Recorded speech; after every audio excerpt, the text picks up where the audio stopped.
pero no tanto, puede ser que en el próximo instante ya me haga un poco.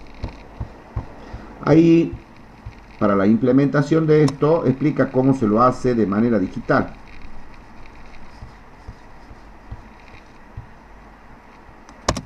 El actuador, entonces sabemos que él tiene unos límites de operación máximos y mínimos, hacer una resta entre lo que calculó el control con la saturación que hay efectivamente a nivel físico, y esa resta pues lo vamos a multiplicar por una ganancia que me vaya restando a quién, a la acción integradora de mi control PID.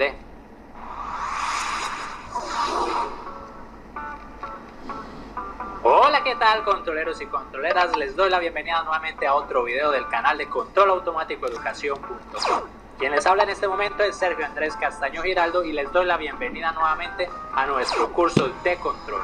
En este canal tenemos una lista dedicada y exclusiva al controlador PID, proporcional, integral y derivativo. Si le das clic a esta tarjeta lo entenderás todo sobre el controlador PID.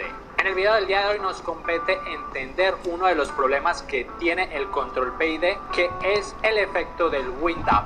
Vamos a aprender cómo crear un anti-wind-up para evitar que nuestra acción integradora se sobrecargue, deteriorando entonces el performance de nuestro controlador.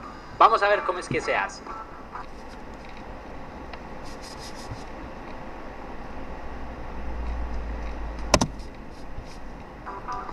Si lo deseas, puedes aumentar la velocidad del video para que hagas la explicación mucho más rápida o dinámica. Bien, entonces en el día de hoy vamos a entender en qué consiste la función anti-wind-up del controlador PID. En este canal ya hemos venido estudiando bastante sobre el controlador PID o control PID. Sin embargo, a pesar de todo lo que hemos estudiado y a pesar de que varios aspectos sobre el control PID pueden ser explicados utilizando la teoría del control lineal, existen algunos aspectos no lineales los cuales debemos considerar. Recordemos entonces nuestro esquema del control PID. Ya habíamos visto también que la ecuación en la transformada de Laplace de este control PID viene dado por esta expresión. Sabemos que todo tipo de actuador que nosotros estamos implementando, bien sea en un proceso industrial o en un proceso académico, pues físicamente dichos actuadores e incluso los procesos poseen limitaciones. Por ejemplo, un motor pues tiene una velocidad límite. Nosotros no podemos tener velocidad infinita en un motor. También, por ejemplo, nuestras válvulas de control, ellas no van a poder abrir más del 100% de su capacidad, ni van a poder cerrar menos del 0% de su capacidad. Y así sucesivamente con todos los distintos actuadores que existen a nivel práctico. Entonces, ustedes van a notar que en un lazo de control muchas veces, por las condiciones en las cuales nosotros proyectamos o diseñamos un controlador PID, es muy fácil llegar a esos límites de nuestros actuadores. Entonces, cuando nosotros llegamos a los límites de nuestros actuadores, nuestro lazo de control, que en teoría él comenzó como un lazo de control del lazo cerrado, va a convertirse automáticamente como si fuera un control en lazo abierto. Y esto es debido a que nos hemos salido de la banda proporcional del controlador y claro, el sistema no tendrá cómo inyectar más o menos energía hacia el proceso. En un video anterior te expliqué en detalle y paso a paso cómo funciona y cómo trabaja únicamente la acción proporcional. Si no viste ese video, es solo darle clic a esta tarjeta. Aquí vemos una representación gráfica de lo que sería una banda proporcional, que ya tiene una pendiente referente a la ganancia proporcional del controlador, y que todo lo que yo actúe dentro de esta banda es lo que irá a actuar sobre el proceso. Sin embargo, vemos que aquí tenemos un límite máximo que viene dado al 100% o un límite mínimo que es en el 0%. Esos límites son cuando llegamos a los límites de los actuadores. Por ejemplo, cuando yo esté abriendo la válvula al 100%, pues yo ya no tengo más que hacer, no tengo cómo inyectarle más energía a ese sistema. Entonces el sistema queda sin control, queda como si fuera un control on-off. Cuando está fuera de esas bandas proporcionales, bien sea aquí en el 100% o en el 0%, ustedes van a ver que un control PID normalmente en esas regiones trabaja como un control on-off. Vemos aquí en esta gráfica que el límite máximo y mínimo está en 0.1 y menos 0.1. Entonces, como él está fuera de esa banda proporcional, entonces el control se satura. Entonces van a entregar el máximo, luego cuando el error cambia, va hacia el mínimo, o sea, salta hacia aquí, entonces miramos que queda como un control on-off, prende, apaga, y al final cuando ya el error comienza a reducirse, ya la acción o este error entra dentro de la banda proporcional, y ahí sí ya comienza a actuar como si fuera un control en lazo cerrado, actuando con la ley de control PID. En un video pasado también te expliqué detalladamente por qué la acción integral consigue eliminar el error, haciendo que nuestra variable llegue perfectamente a la referencia. Si te perdiste ese video, pues ¿qué estás esperando para verlo ahora mismo? Si en nuestro control usamos entonces un controlador con acción integradora, por causa de esta acción integral, tener una memoria, es decir que esta acción es la encargada de guardar los datos anteriores del error. Gracias a esta acción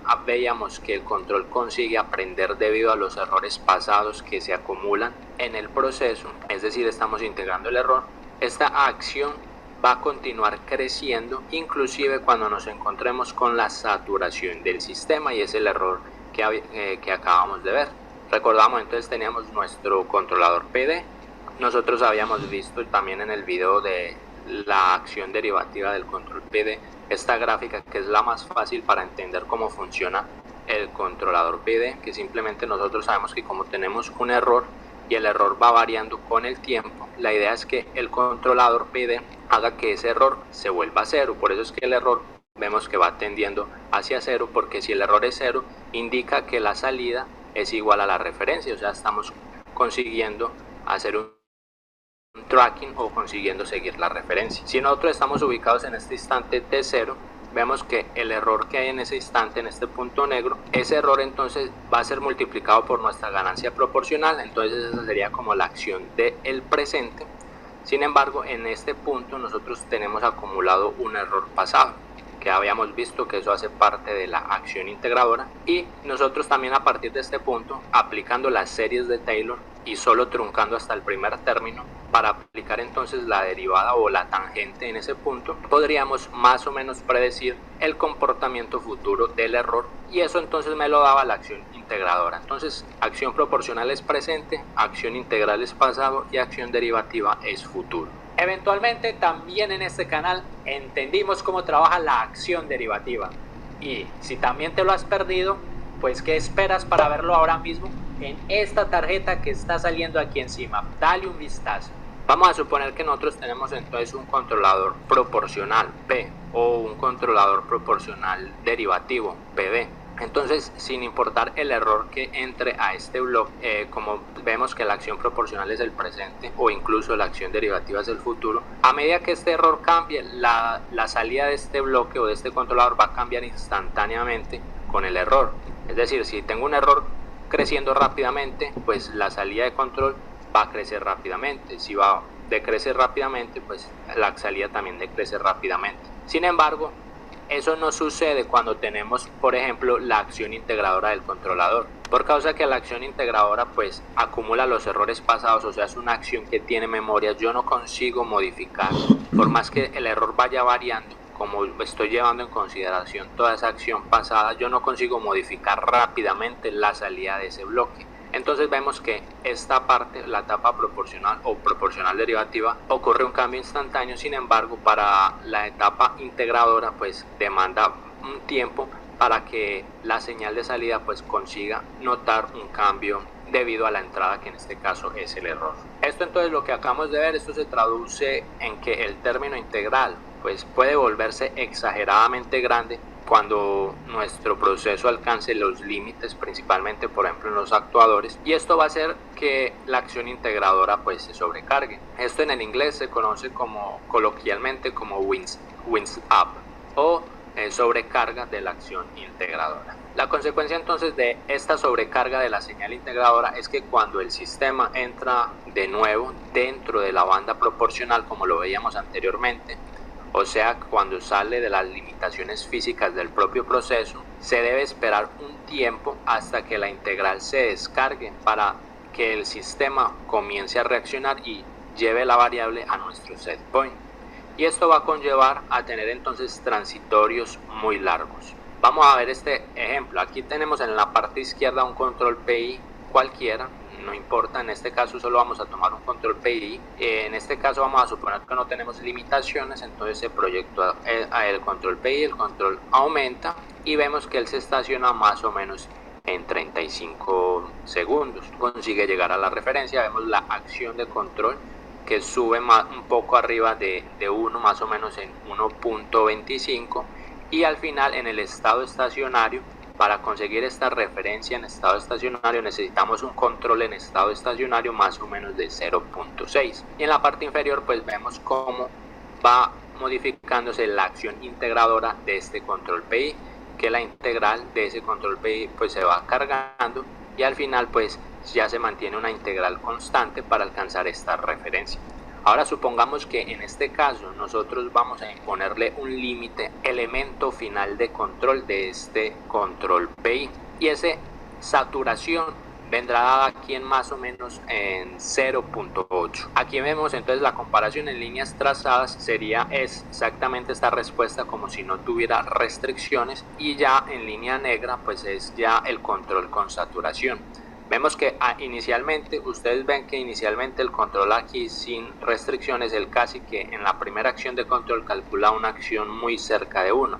Aquí pues por causa de la saturación él sube lo máximo y llega a la saturación que es 0.8, y ahí se tiene que mantener porque ya no tiene como más, por ejemplo, abrir la válvula de ese proceso porque ha llegado a su límite, a su saturación. Evidentemente, como ya no tenemos tanta energía como teníamos en el primer caso, como lo podemos ver aquí en la línea trazada, puntillada, que es la etapa sin restricción, como ya no tenemos tanta energía, pues evidentemente el control pues va a hacer que la variable vaya buscando la referencia de una forma más lenta, porque ya estamos limitando el proceso, y eso es típico.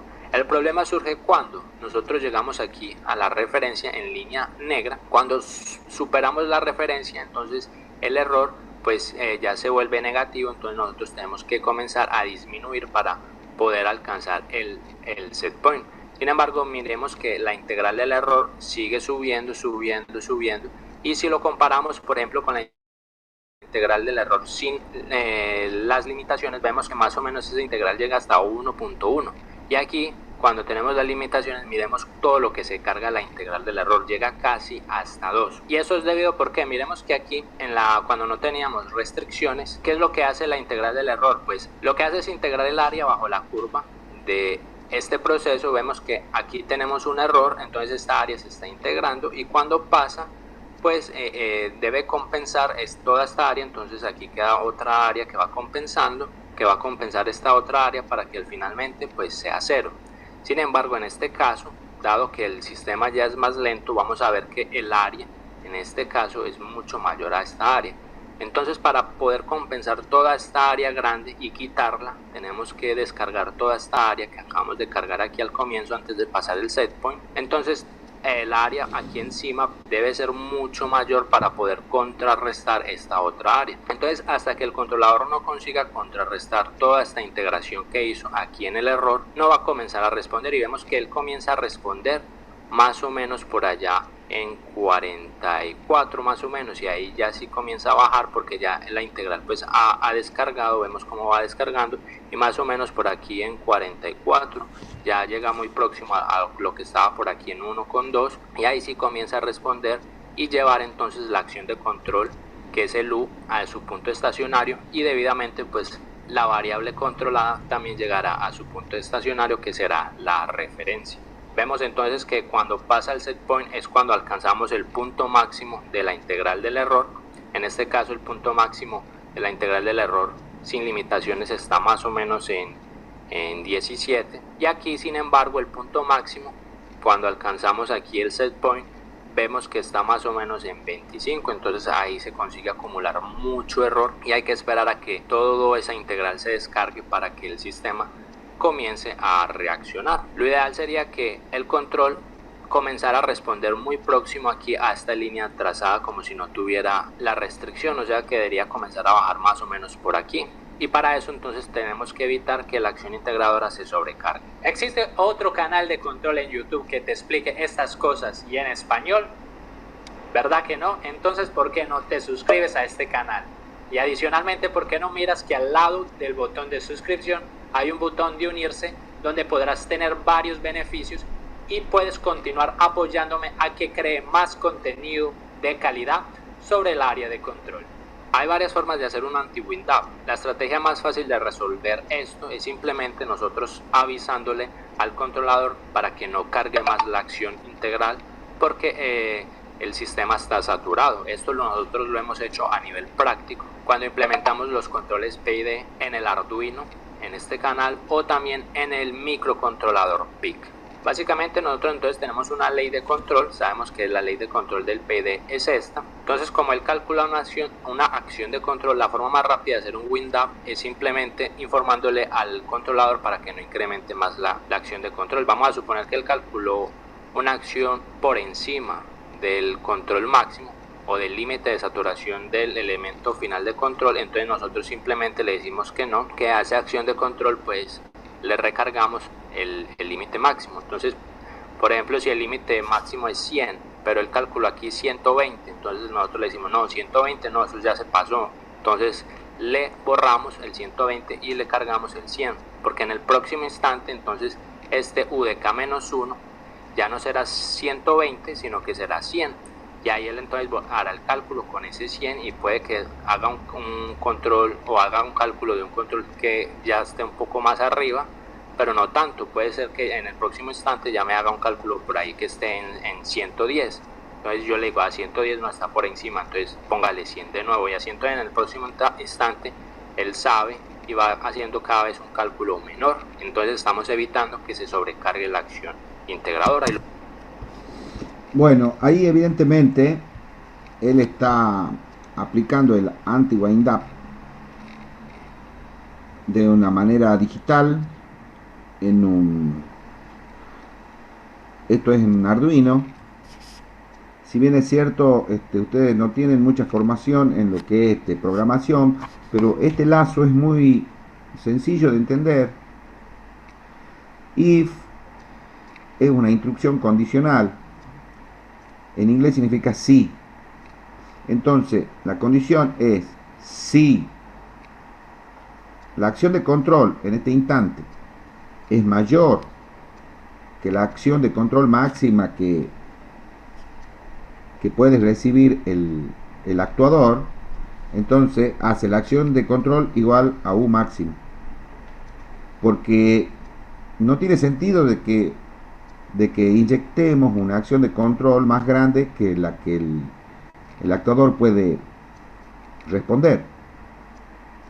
Entonces dice, si U de K, o sea la acción de control en este instante es mayor que la U máximo, haga U de K igual a U máximo.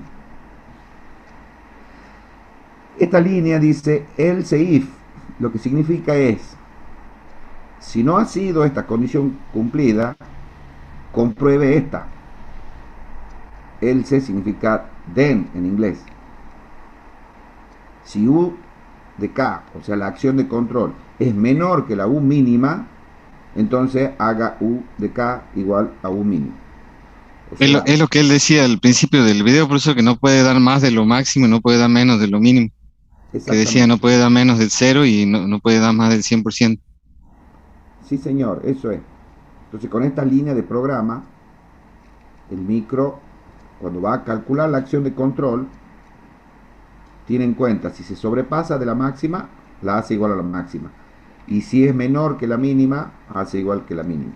Digamos que no es muy difícil de entender.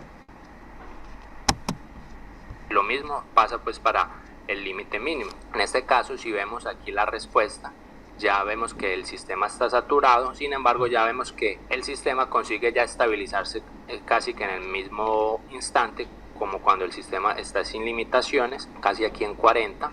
Vemos que cuando ocurre la saturación, vemos que él se descarga nuevamente y actúa muy próximo. Obviamente el sistema con saturación es más lento, como ya lo dijimos, porque estamos limitando el sistema. Sin embargo, vemos que ya la acción integradora, vemos que aquí ya la integral no llega hasta 2 como llegaba en el caso anterior, sino que se carga más o menos hasta punto 7 y vuelve y cae y ya se estaciona a la acción de estado estacionario para este control. Entonces vemos aquí el anti-wind-up, que esta es la forma más fácil de implementarlo.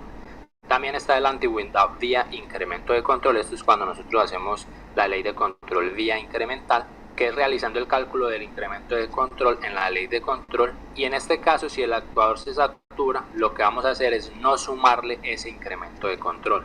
Es decir, nosotros sabemos que normalmente nosotros calculamos el PID así, ¿cierto? Pero hay otra forma de calcular el PID, que es a través de el incremento de control. Entonces, en lugar de calcular esto, simplemente pasamos este UDK-1 al otro lado a restar, y eso me va a dar un delta de UDK. Entonces el incremento de control viene dado nuevamente por toda esta expresión que es el control PID, y aquí hago la pregunta: si en la acción de control pasada más el incremento de control actual que acabé de encontrar aquí es mayor a la saturación, o si es menor a la saturación mínima, entonces si es mayor o menor, entonces no puedo aplicarle el incremento de control. Entonces al incremento de control le pongo 0, y simplemente mi acción de control, que sería mi acción de control PID, recordemos que aquí no iría esta ecuación, acá la puse simplemente para comparar ambas leyes de control, acá lo estamos haciendo a través del incremento de control, y simplemente entonces la acción de control a aplicar es la acción de control pasada más ese incremento de control.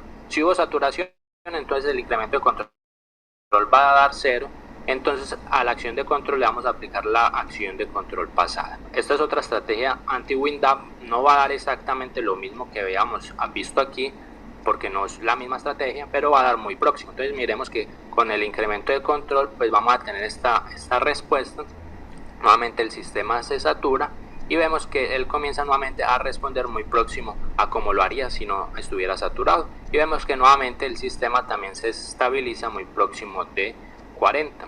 Aquí vemos entonces cómo queda la integral del error. Ella va aquí un poco hasta -1 y va subiendo, y también queda por debajo de 1. Entonces a comparación de cuando no tenía el anti-wind-up, recuerden que cuando no tenía el anti-wind-up, que era aquí, cuando no tenía el anti-wind-up, vemos que la integral del error iba casi hasta 2, inclusive vemos que el sistema aquí se estacionaba casi por allá en 55, y ahora pues aplicando el wind-up pues ya nos estamos estacionando en 40 y evitamos la sobrecarga de la acción integradora. Otro de los métodos que existe para hacer anti-wind-up es haciendo la descarga de la acción integradora. Para eso entonces supongamos que tenemos este controlador PID donde tenemos nuestro actuador. El actuador entonces sabemos que él tiene unos límites de operación. Esta manera sí sirve para sistemas lineales. El asunto es que hay que hacer varias operaciones, digamos. Ya la explica él aquí brillantemente, pero lo que hace es mide la acción de control antes del actuador y la vuelve a medir después del actuador. Entonces, con esa diferencia, él va a saber si el actuador está o no dentro de los márgenes de trabajo.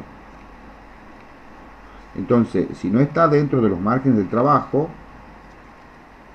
la resta. Bueno, escuche, pero lo que quiero decir es que esta implementación no necesariamente tiene que ser hecha con programación. O sea, a este diagrama de bloques lo que habría que hacer es implementarlo, por ejemplo, con amplificadores operacionales. Obviamente que es un circuito bastante complicado. En la cátedra nunca lo hemos hecho esto. Estaría interesante hacerlo, o por lo menos intentar hacerlo para ver el funcionamiento de esto. Máximos y mínimos. Lo que tenemos que hacer en este caso es medir o saber cuál es el límite máximo y mínimo del actuador, que entonces el límite máximo y mínimo vienen dados por UDT, y aquí VDT es simplemente la acción de control que está calculando el controlador. Entonces, como nosotros estamos consiguiendo medir cuál es el recorrido máximo y mínimo de este actuador, nosotros podemos hacer una comparación, hacer una resta entre lo que calculó el control con la saturación que hay efectivamente a nivel físico, y esa resta pues lo vamos a multiplicar por una ganancia que me vaya restando a quién, a la acción integradora de mi control PID. En este caso esta resta va disminuyendo la acción integradora del PID. Muchas veces no es posible medir cuáles son los límites máximos y mínimos de nuestro actuador.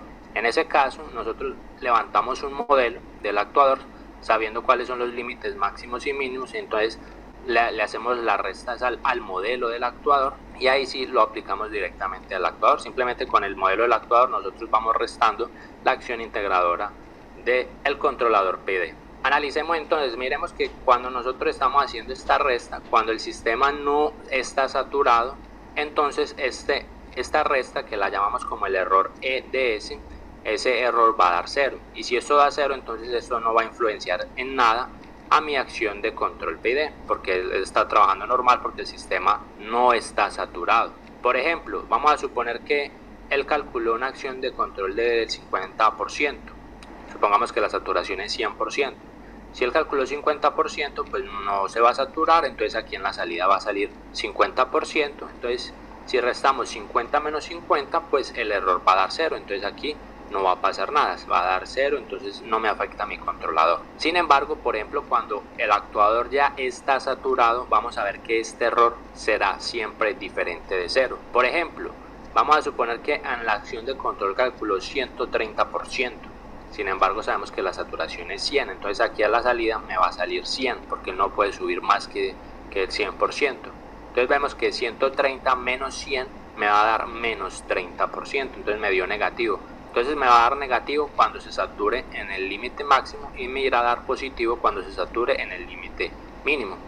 Entonces ese valor negativo lo vamos a multiplicar por una ganancia. Esta ganancia nosotros mismos la establecemos. Si nosotros ponemos una ganancia muy pequeñita, es decir, un tau W grande, para que esto sea pequeñito, entonces casi que no le vamos a restar nada a la acción integradora y no veremos mucha descarga. Entonces hay que poner un valor adecuado para que se descargue adecuadamente esa acción integradora y no me afecte entonces la acción de control. Veamos que la entrada del integrador, este es nuestro integrador, a la entrada que es aquí, vemos que viene dado por ¿quién? Por Kc sobre tau i. Vemos que Kc sobre tau i, que multiplica el error, que el error está aquí, más, tenemos aquí el más, el error ES, que multiplica 1 sobre tau W.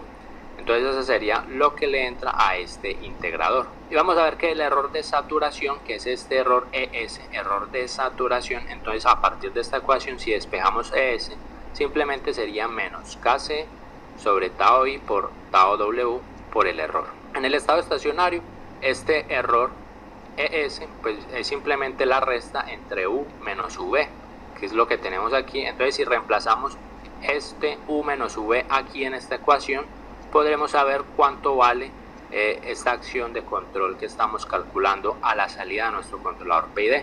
Simplemente la acción de control B de t será igual a el límite de U, bien sea máximo o mínimo, más lo que nos dio aquí, Kc tau W sobre tau i por E. Y algo muy importante es que dado que la señal, vemos aquí la señal de U limit, en este caso es positiva, y la señal del error aquí también es positiva, como ambos tienen el mismo signo, entonces va a ser con que B pues siempre sea mayor, obligatoriamente B siempre va a ser mayor que U lim o U límite, y esto hace o previene la sobrecarga del integrador. A grosso modo vimos tres formas de hacer el anti-WinDAP del control PID.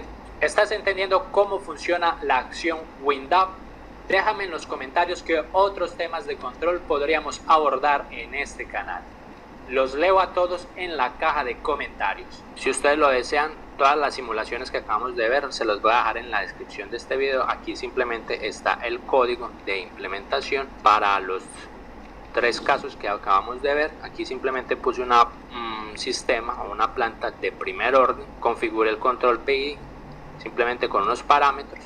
Aquí el TW, que es para la descarga de la acción integradora, la podemos poner en diferentes valores, ya vamos a ver. En este caso, como estamos haciendo aquí un control discreto, pues simplemente establecí un tiempo discreto bien pequeñito para aproximarnos como a la dinámica que tendría el controlador en estado continuo. Hacemos el cálculo del control digital y aquí entonces hacemos simplemente el loop de control. Vemos que aquí tenemos los diferentes anti-WinDAPs, entonces si le damos simular, aquí tendríamos primero el PI sin límites. Este sería el PI entonces normal que tendríamos del sistema. Aquí vemos entonces cómo queda el PI sin límites. Vamos a ver cómo quedaría sin el anti-WinDAP. que es el que habíamos visto.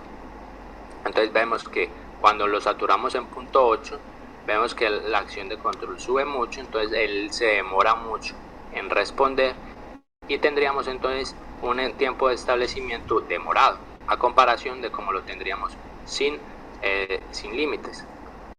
También podremos ver aquí con el anti-wind-up, vendría a ser este de aquí, vemos que ya responde rápidamente, y por último con el PI incremental anti-wind-up, que sería este cuarto. Vamos a ver la comparación de los cuatro.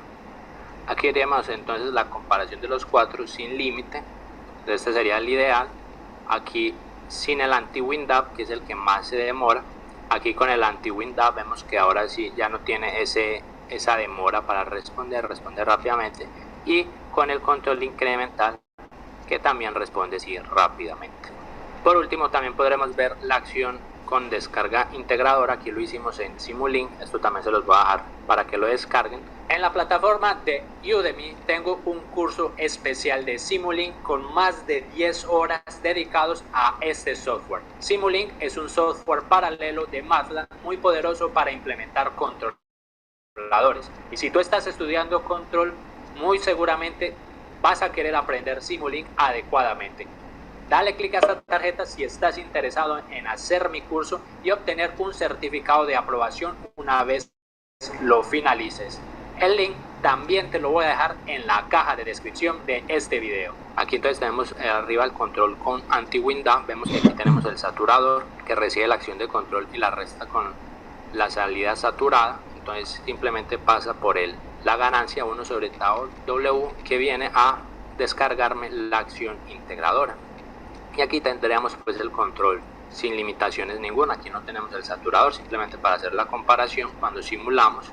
Simplemente aquí, si miramos en alguno de los scopes, veríamos entonces la respuesta. Aquí arriba sería en líneas puntilladas, sería el control sin restricciones, y aquí en líneas amarillas pues vendríamos a ver cómo se comporta el sistema con esta descarga de nuestra acción integradora. Vemos que él comienza a responder rápidamente. Inclusive lo que habíamos dicho, si le ponemos por ejemplo un TW, en este caso miremos que TW está en 1. ¿Qué pasa si le ponemos un TW grande?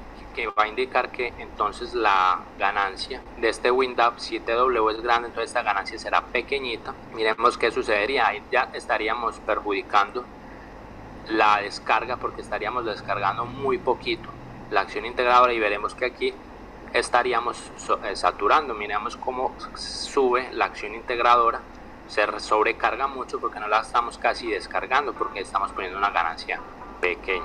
Entonces vemos que el sistema mantiene saturado y solo por allá vendría a responder, y vemos que entonces demoraría la respuesta. Por eso debemos colocar un TW adecuado. Por ejemplo, si pongo uno de 0.1 y simulamos, vemos que aquí ya sí consigo descargar rápidamente entonces la acción integradora y hago que el sistema se comporte mucho más rápidamente. Suscríbete a este canal para que sigas aprendiendo más sobre control. Te invito a que mires la lista de reproducción del control PID y de que te matricules, por supuesto, a nuestro curso de Simulink para que aprendas a hacer tus controladores en este software. Nos vemos en el siguiente video. Que estén muy bien. Hasta luego. Bueno, repercusiones, comentarios, ninguno. Es complicadito el tema, ¿no?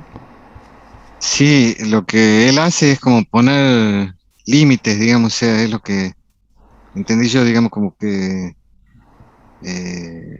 como cortar la curva, digamos, para que no haga las oscilaciones, sí. Sí. Juan, Sí. ¿no había otro video el año pasado de WinUp? ¿De wind-up? Sí, había otro Sí. que era más sencillo, me parece, con respecto a la forma como lo armaba. Puede ser, estoy equivocado.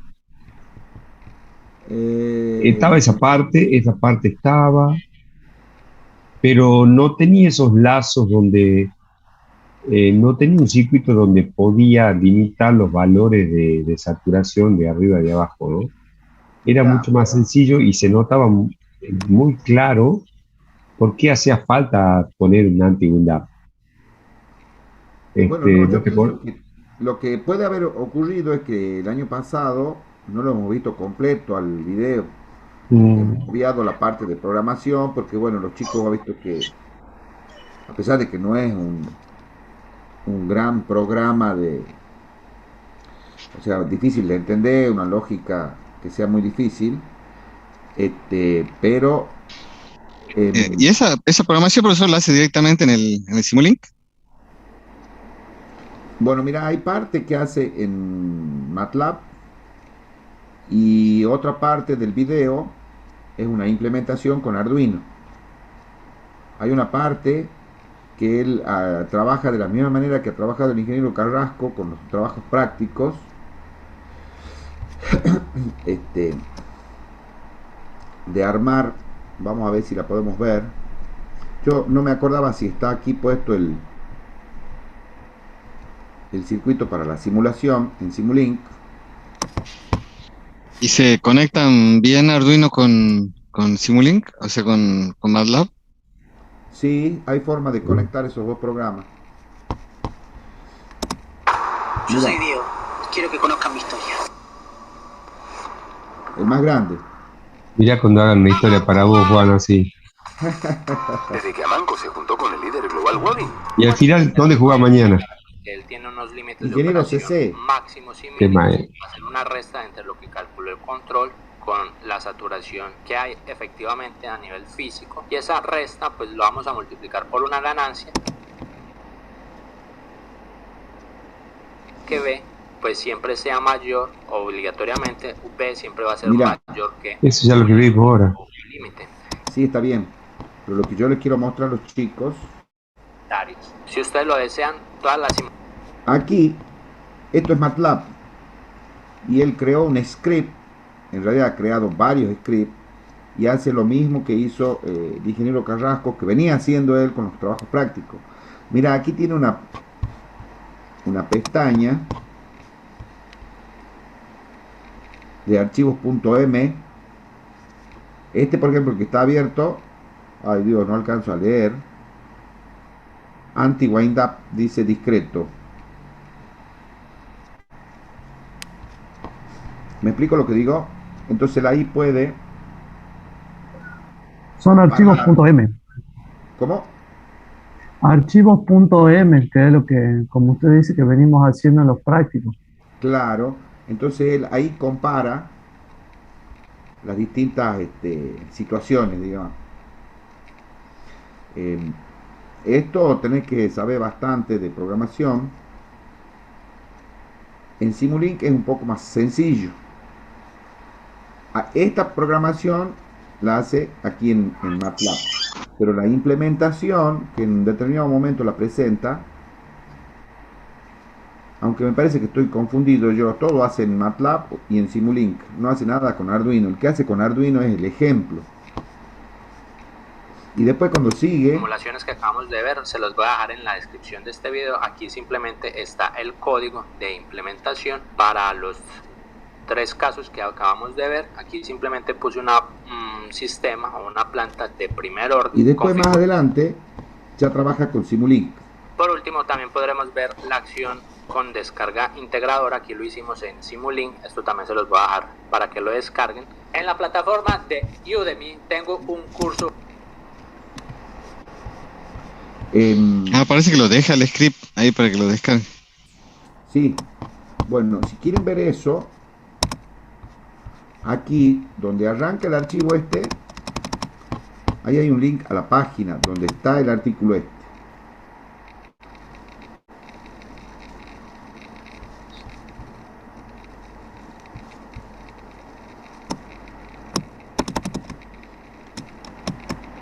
y ahí ustedes buscan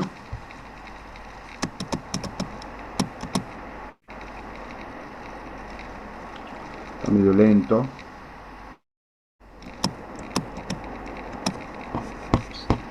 Acción derivativa. Algo sabe el chango ¿no? Bueno, Sí, se Hay ve que cursos gratis, creo, ahora de MATLAB, profe. Yo lo sigo por Facebook. ¿curso de qué? de MATLAB, creo que era, que puso, yo lo sigo por Facebook y puso eso, si no me equivoco, pero había un curso gratis y ahí lo llevaba a esa página y son un montón de comandos, todo, desde lo más básico a lo más difícil, por decirlo así. Es impresionante lo que sabe. No, es muy bueno. Aparte, como yo siempre comento, este hombre tiene, digamos, la conjunción perfecta para ser docente, porque vos a los temas los podés saber, pero no los sabés transmitir. Este hombre, bueno, después visítenla a la página, yo realmente la recomiendo, ¿no?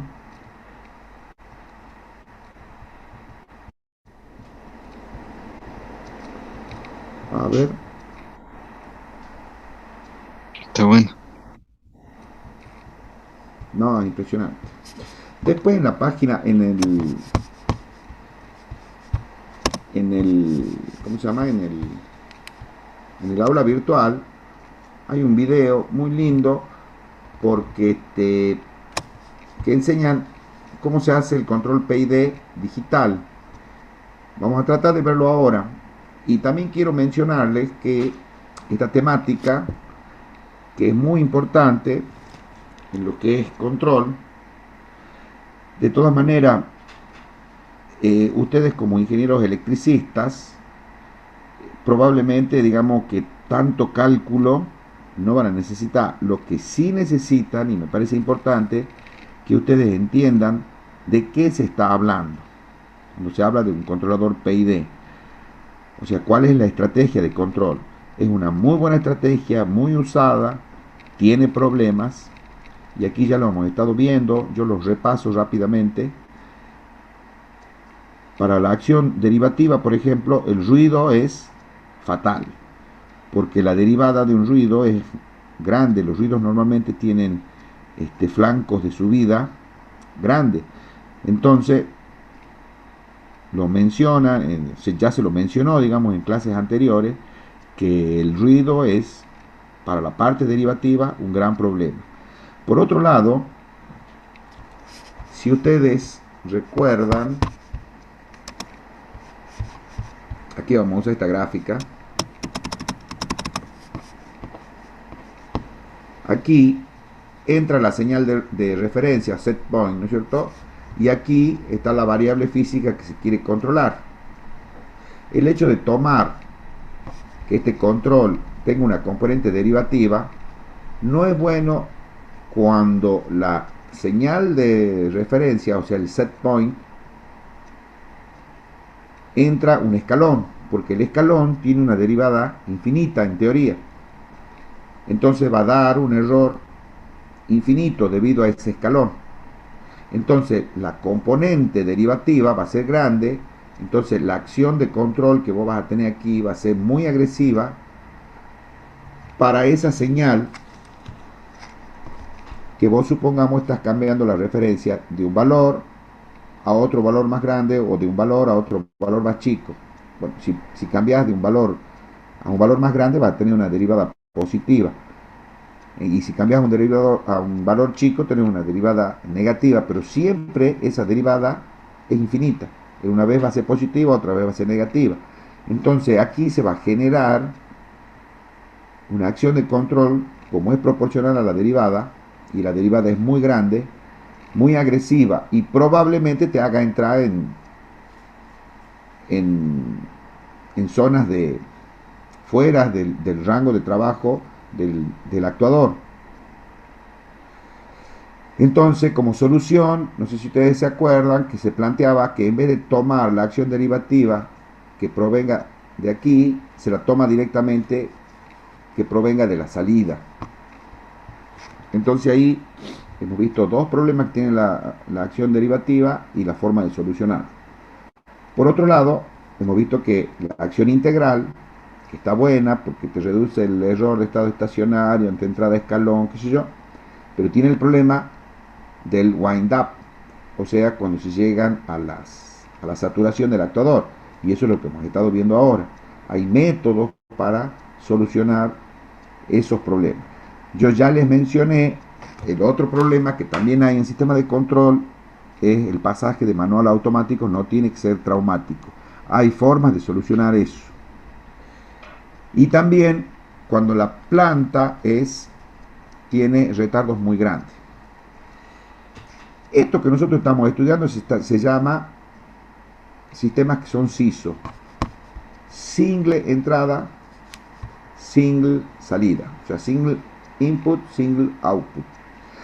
Y así se empieza a estudiar el control con estos sistemas que son relativamente sencillos. Se usa esta estructura, a donde hay una entrada de referencia y un controlador, la planta más el actuador, hay un sensor, qué sé yo. Pero no es la única forma, la única estructura que hay para solucionar problemas del tipo SISO. Hay otras formas, pero la que nosotros hemos estudiado es la más ampliamente usada, y la razón es que es relativamente sencilla. Ahora, dentro de lo que es control SISO, vos podés querer que la salida la siga fielmente a la entrada. Ese puede ser una finalidad. O también podés querer que la salida rechace las perturbaciones externas. Vos tenés una referencia fija y querés que el sistema de control rechace las perturbaciones externas. Desgraciadamente, desafortunadamente, esas dos necesidades son antagónicas. O vos conseguís un sistema de control que rechace las perturbaciones, o podés querer un sistema de control que la siga fielmente a la referencia. Las dos cosas es muy difícil de conseguir, yo diría imposible de conseguir. Entonces, ahí está el criterio de diseño para la aplicación que se trate, que tienen que poner el diseñador del sistema de control. A ver, un ejemplo futbolístico. Vos querés ganar el partido y bueno, pones muchos jugadores en la defensa. Pero resulta que si vos pones muchos jugadores en la defensa, es muy probable que no tengas mucha potencia ofensiva y no vas a meter goles. Ahora, si vos sí o sí necesitas ganar el partido y bueno, pones 4 delanteros, el problema va a ser que te vas a descuidar en defensa y te pueden meter goles.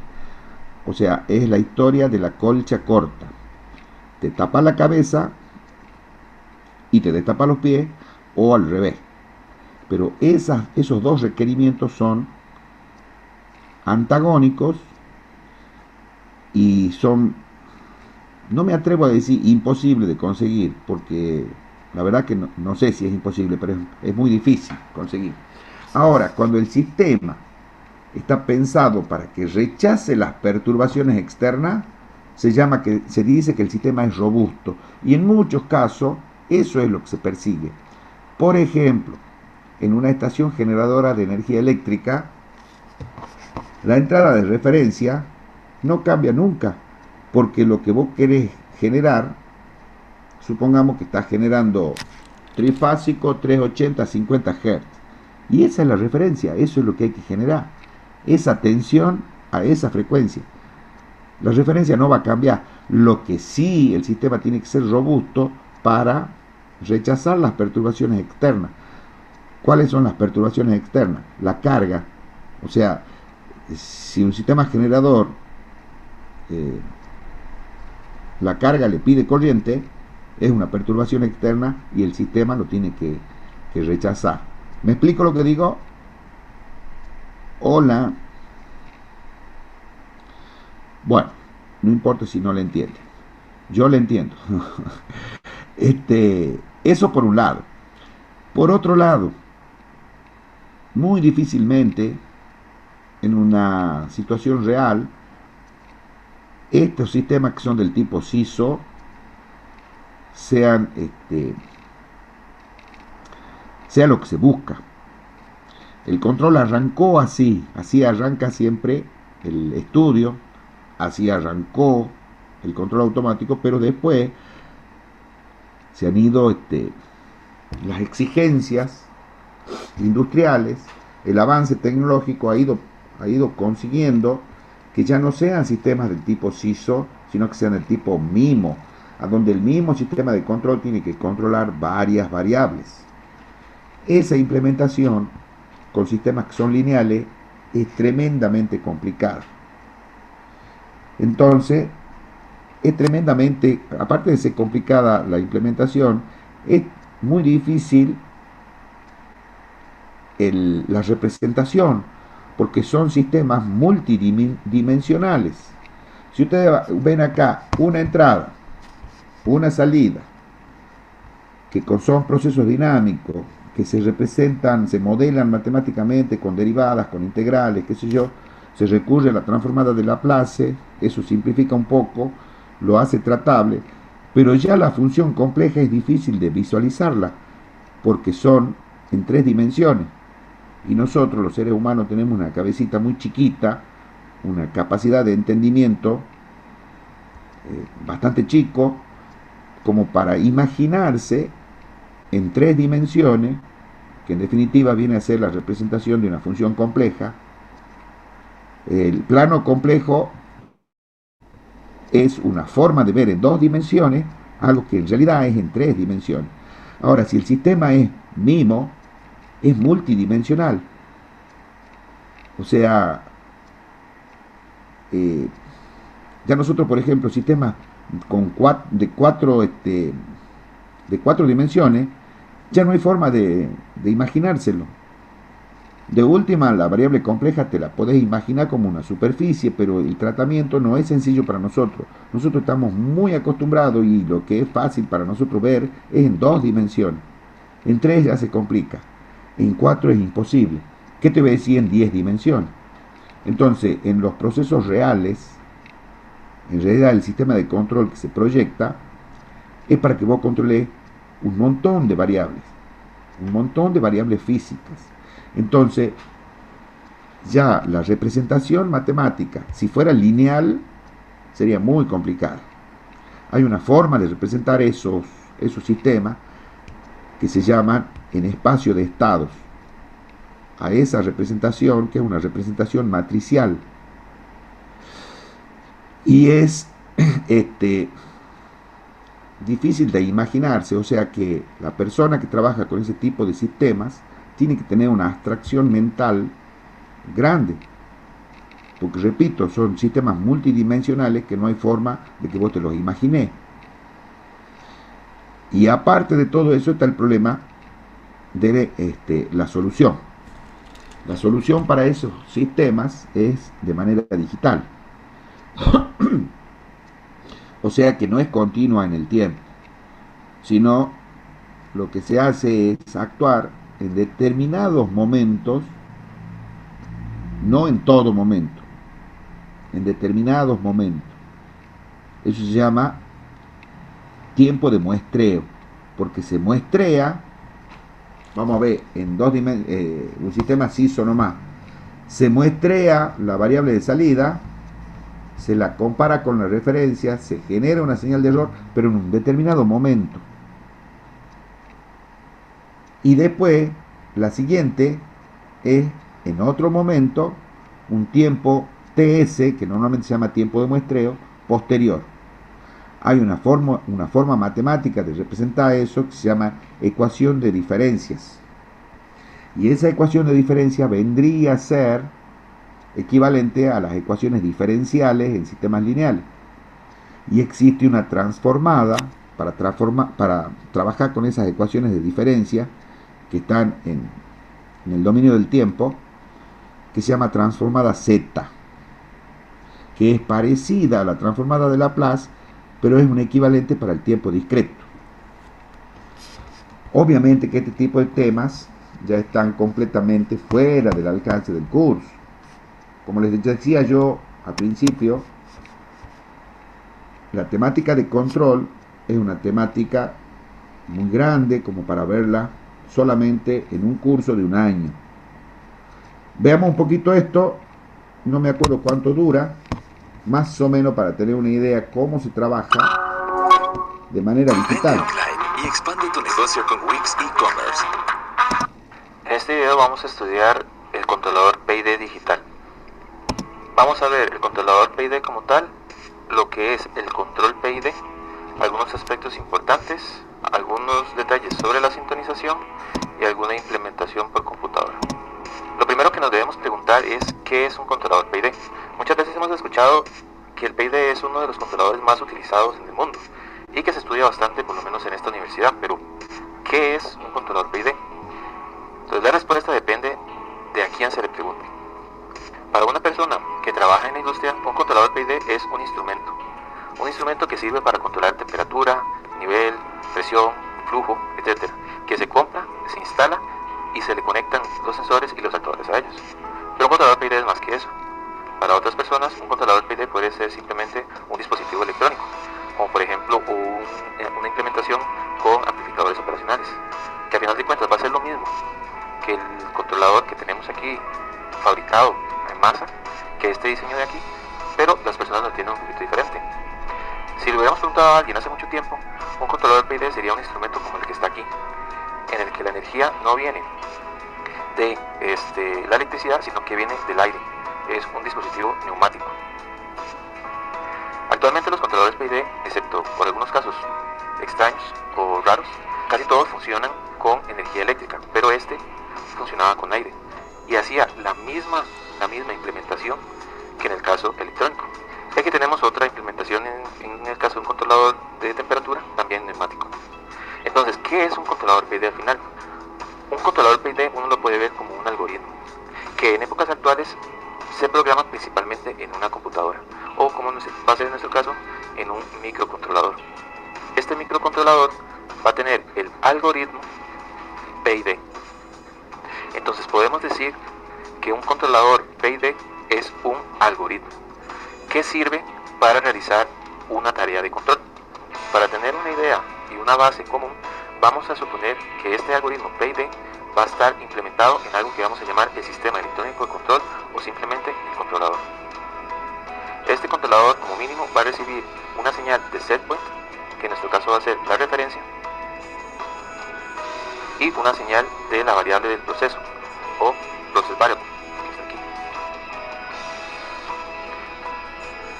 Más adelante vamos a ver que el controlador puede recibir más señales que solo esas dos, pero como mínimo vamos a tener un setpoint y la variable del proceso. El algoritmo PID va a estar programado en este controlador y va a calcular la señal de salida del controlador, o CV, que va a ser precisamente la entrada del proceso industrial. En este proceso industrial nosotros vamos a tener el equivalente retenedor planta, que va a incluir el modelo del sistema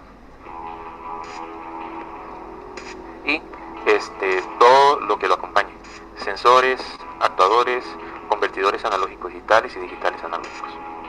Todo esto va a estar en el modelo del proceso industrial.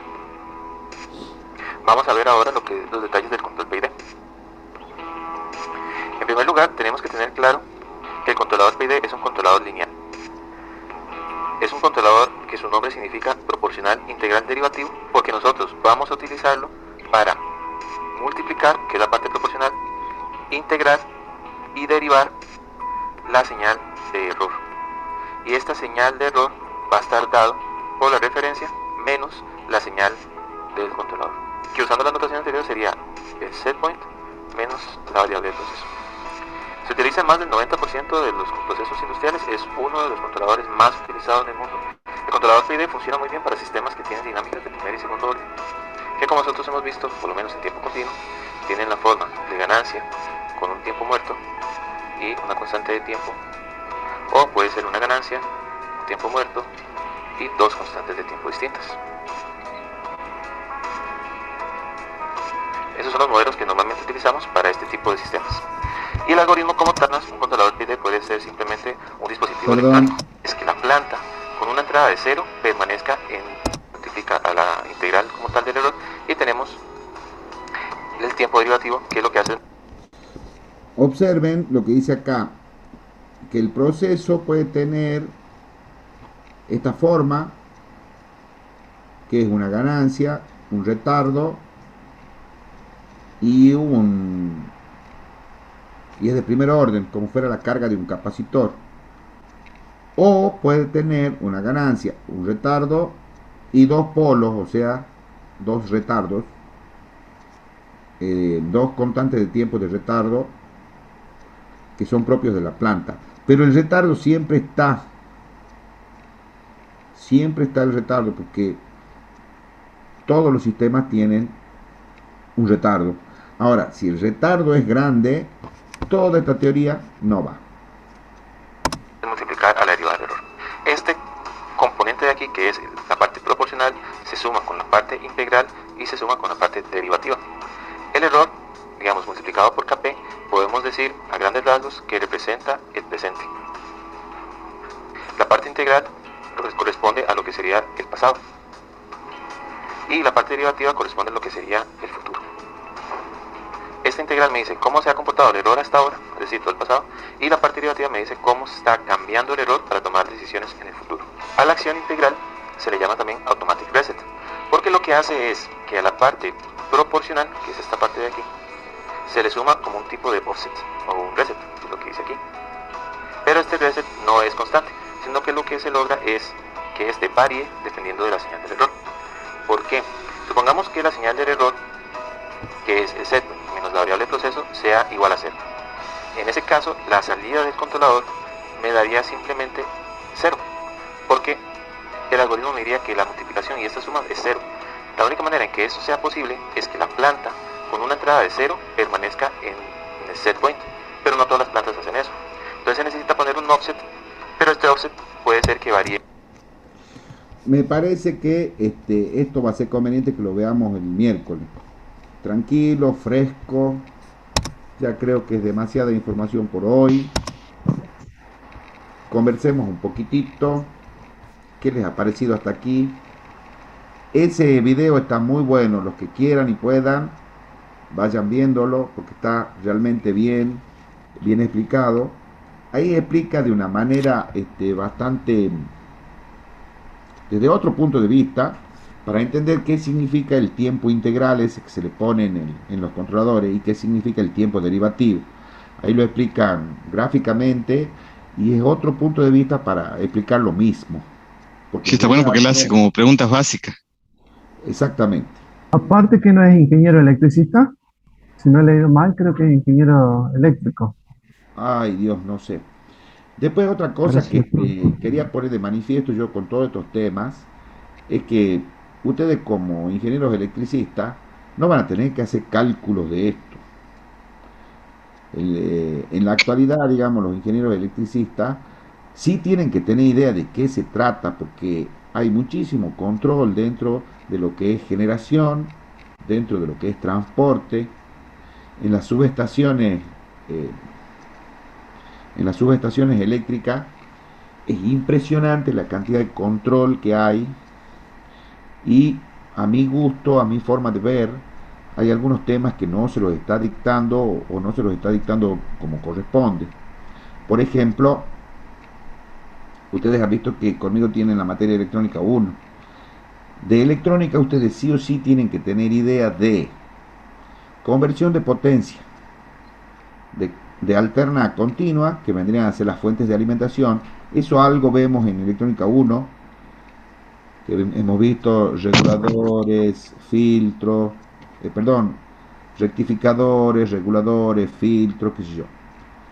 Pero hay otra forma de convertir energía que es de continua a alterna, y es un tema que cada día que va pasando va cobrando más importancia, porque las formas de obtener la energía eléctrica, salvo la hidráulica, pero la térmica siempre usa combustible que deriva del petróleo, y el petróleo es un recurso natural que es no renovable. Entonces, a medida que se va usando, se va gastando y no se renueva. Sin embargo, nos llega una cantidad impresionante de energía todos los días del sol. Entonces, esa forma de obtener energía y otras también que son gratis, entre comillas, como sé por ejemplo la eólica, la mareomotriz,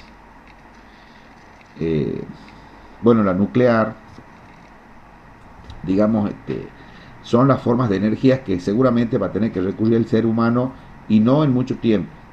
Entonces, para convertir de continua a alterna, o sea, de una batería, obtener una tensión alterna como para que ustedes mismos se provean la cantidad de energía que consumen, y si les sobra pueden hasta venderlo, es algo muy importante y que se viene, ¿no? Se viene porque el problema energético es un problema tremendo. Cuando mayor cantidad de seres humanos hay, más se consume, y los recursos naturales que se están usando en su mayoría son no renovables. El mismo futuro para los autos, ¿no? Se viene el auto eléctrico sí o sí. Así que la conversión de continua a alterna es un tema que ustedes tienen que verlo, por lo menos para tener una idea. Después la conversión de continua a continua también. Otra temática que tendrían que abarcar en lo que es electrónica y que se usa mucho por lo menos en las subestaciones, es la conversión de analógico a digital y de digital a analógico, porque esos procesos son los que se usan para armar los sistemas SCADA que funcionan en las subestaciones, y a su vez en los lugares donde se hace despacho de carga. Bueno, ahí ya entra el tema que yo les digo, que es las redes industriales, las redes de computadoras, equipos que están conectados entre sí y comparten información. En eso el ingeniero Carrasco sabe muchísimo. Él trabaja en Telecom Personal, a donde las redes de computadora es pan de todos los días. De todas maneras, el ingeniero electricista tiene que moverse en ese ámbito, y en todos los ámbitos que se muevan siempre van a tropezar con una red de computadoras, una red de datos que tiene muchísimas ventajas. Esos temitas, dentro de lo que es electrónica, yo creo que los ingenieros electricistas tienen que manejar. El asunto de la automatización también, por eso está esta materia de control automático, que la forma de empezar a estudiarlo es estudiando desde el principio, estudiar el ABC. Entonces, lo que esta materia cubre es el ABC en lo que es control. Lo que cubre la materia electrónica 1 es el ABC de la electrónica. Así se empieza a estudiar los componentes básicos por separado. Y ustedes han visto, nosotros hemos estudiado primero los resistores, capacitores y bobinas, después los diodos, después los transistores bipolares, después los transistores FET, después hemos saltado a los tiristores, o sea, diac, triac y tiristor, después amplificadores operacionales, y ahora ya estamos tratando de entrar en lo que es la programación de microcontroladores, que es un salto grande, pero es como para que más o menos tengan una idea. Ahora, si se complementan con lo que es programación, ya podríamos hablar de un ingeniero electricista moderno, que me parece que para ahí es donde tiene que direccionarse la formación de ustedes, de los estudiantes que tenemos nosotros, porque la ingeniería eléctrica es, según mi modo de ver, ¿no?, es un mundo apasionante, muy lindo. Hay mucho trabajo para los ingenieros electricistas, y tenemos que ir acompañando los tiempos con las tecnologías que van apareciendo, y bueno, y ustedes por lo menos tienen 40 años de vida profesional por adelante. Ya nosotros, los más grandes, de edad te digo, ¿cuánto tiempo nos queda de vida, ingeniero? En lo que Dios nos dé. Obviamente, pero en el mejor de los casos, ¿cuánto tiempo podemos tener? 20, pero 20, con toda la furia. 20 y ya después pañales. Con mucha suerte. Entonces, ustedes son los que tienen que seguir empujando. Nosotros ya, no te digo que no estamos por morir, ¿no es cierto, ingeniero? No nos queremos morir todavía. Y yo no. Pero ya a 58 años, ya no podemos planificar para de aquí a 30 años. Y ya no. Ustedes sí. Y más también. Pero bueno, vamos a descansar. Buen fin de semana a todos. Profe, un temita antes. Sí, dale. Para el ingeniero Carrasco, ingeniero, el TP8 no lo podemos subir, parece que no está el link para subirlo. Ya está ahí. Mire. Sí. A ver. Veamos. ¿Querés que veamos?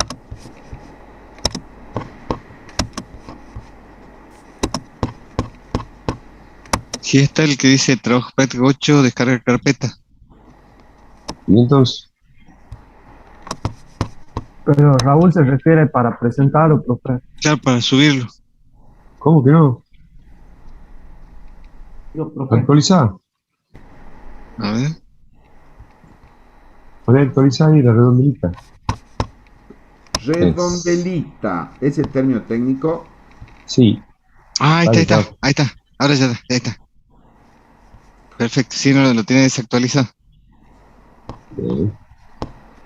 Bueno.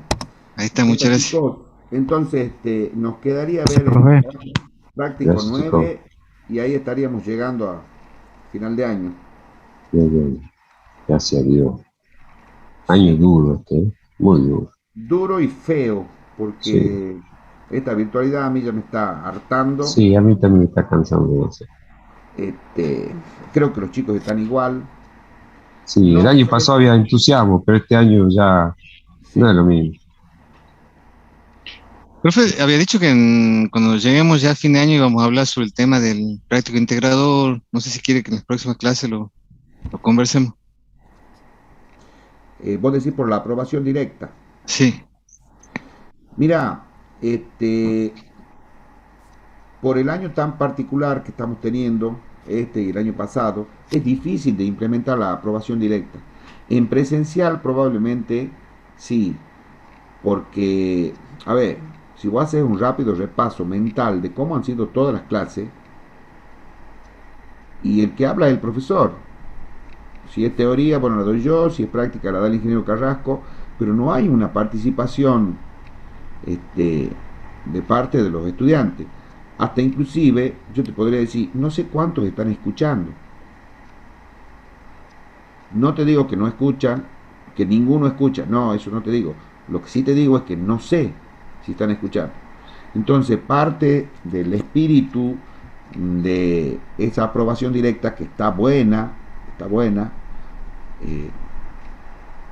parte del, digamos que el docente tiene que tener una retroalimentación válida como para decir, este alumno puede aprobar directamente. No sé si me doy a entender con lo que quiero decir. Es difícil en la virtualidad implementar ese sistema.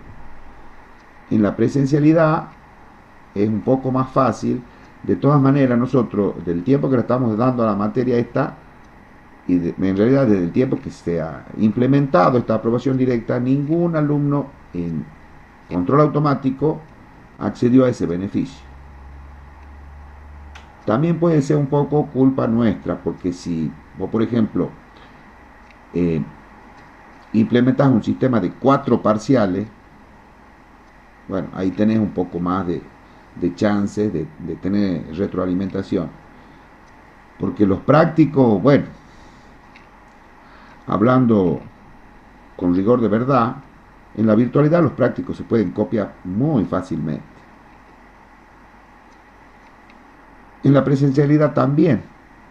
Pero bueno, en la presencialidad, por ejemplo, puedes decir a un alumno o a un grupo de alumnos que preparen una clase, que preparen un equipo como para hacer un ensayo, para demostrar tal cosa, qué sé yo. Ese tipo de cosas son las que sirven para que vos te agarres y justifiques una aprobación directa. No es tan sencillo. No, profe, pero no para la aprobación directa, ¿no? Sino para la regresión, así como decía usted en electrónica, que nos iba a dar un práctico integrador para cerrar el año. Yo nunca dije eso, ¿no? En electrónica. ¿Se acuerda que nos dijo que Pero en íbamos a hacer un práctico electrónica te integrador? refería a la promoción directa, Raúl. Ah, bien, bien. No, yo entendí que era para la... No, Así que Bien, bien. es difícil. Mira, hay que tener paciencia, hay que darle gracias a Dios que estos 2 años feos que nos han tocado, hemos podido avanzar algo, medio a las trastabilladas, que yo pienso que la tecnológica ha hecho muchas cosas muy bien en esta pandemia, como sé, por ejemplo, quitar las correlativas, eh, qué sé yo, dotar, es decir, darnos la posibilidad de tener una plataforma como el campus virtual, las clases por Zoom con tiempo ilimitado, eh, esas cosas están muy bien.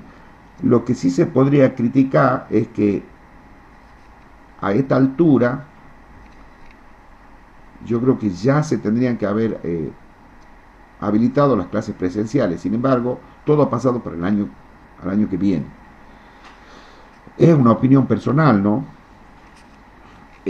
Porque hay cosas que no, la presencialidad, es decir, la virtualidad no compensa. Sí, el laboratorio, profe. El laboratorio, que yo, más allá de que en el caso particular de las materias que dicto yo, en el caso particular de esta materia con el ingeniero Carrasco, hemos hecho el esfuerzo de tratar de hacer las prácticas con laboratorios virtuales, digamos. Pero en otras materias, qué sé yo, un ensayo, por ejemplo, de transformador o de las máquinas eléctricas en general. No sé si hay software para hacer eso, no sé cómo lo dictan los profesores a esas partes, digamos, o un ensayo de alta tensión, no sé. Por eso te digo, han sido años, estos 2 años han sido tremendamente difíciles, lo más o menos lo vamos tratando de llevar, poniéndole onda, y, y bueno, ahora la aprobación directa me parece que no, me parece a mí. En el examen final, bueno, ahí con unas ideas más o menos de que graben eh, la solución al problema planteado, qué sé yo, podría llegar, ¿visto? A suplir un examen oral. Ahora observen ustedes, en los prácticos no se le pide ninguna grabación, que es una sobrecarga más de trabajo. En la electiva, por ejemplo, a donde sí es muy probable que haya aprobaciones directas, en todos los prácticos tienen que grabar videos de las simulaciones que hacen. Pero ahí son menos alumnos. Digamos que ahí se puede implementar ese tipo de cosas. Así que bueno. Meta, chicos, buen fin de semana. Voten bien. Gracias, profesor. Buenas noches. hasta luego, buenas noches. Que anden bien. Chao, chao, ingeniero. Luego, suerte mañana. Chao.